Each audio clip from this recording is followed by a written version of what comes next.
Assalamualaikum warahmatullahi wabarakatuh. Waalaikumsalam warahmatullahi wabarakatuh. Saya Fiksan Fauzi dari Prodi S1 Fisioterapi dengan NIM 21103011102. Baik, di sini saya akan menjelaskan tentang apa itu penyakit batuk. Batuk itu bukanlah sebuah penyakit, melainkan batuk adalah sebuah gejala yang berbentuk refleks atau respon otomatis dari tubuh kita untuk memaksa udara ke atas dan keluar melewati saluran pernapasan. Dan batuk juga merupakan respon atau cara tubuh menghilangkan benda asing atau lendir dari paru-paru dan saluran nafas atau reaksi dari iritasi pada saluran nafas. Untuk mengevaluasi tiap batuk, maka diperlukan juga mengevaluasi gejala lain yang timbul. Berdasarkan gejalanya, batuk dibagi menjadi 3, yaitu batuk akut, batuk subakut, dan batuk kronik. Batuk dengan durasi lebih dari 3 minggu itu batuk akut.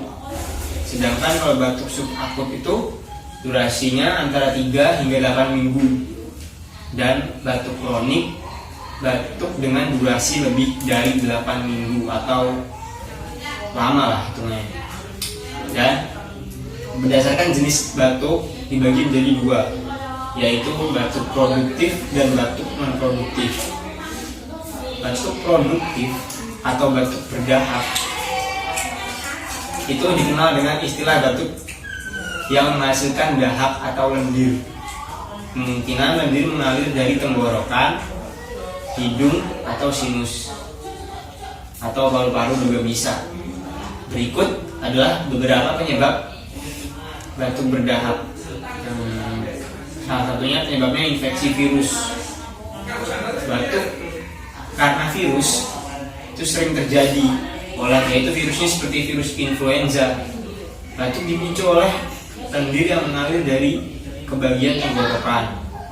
Lalu yang kedua yaitu batuk non produktif atau batuk kering. Di mana batuk kering itu batuk yang tidak menghasilkan dahak atau lendir sama sekali. Batuk kering bisa terjadi di menjelang akhir masa pilek atau karena terpapar benda asing seperti debu atau asap. Dan salah satu penyebabnya itu seperti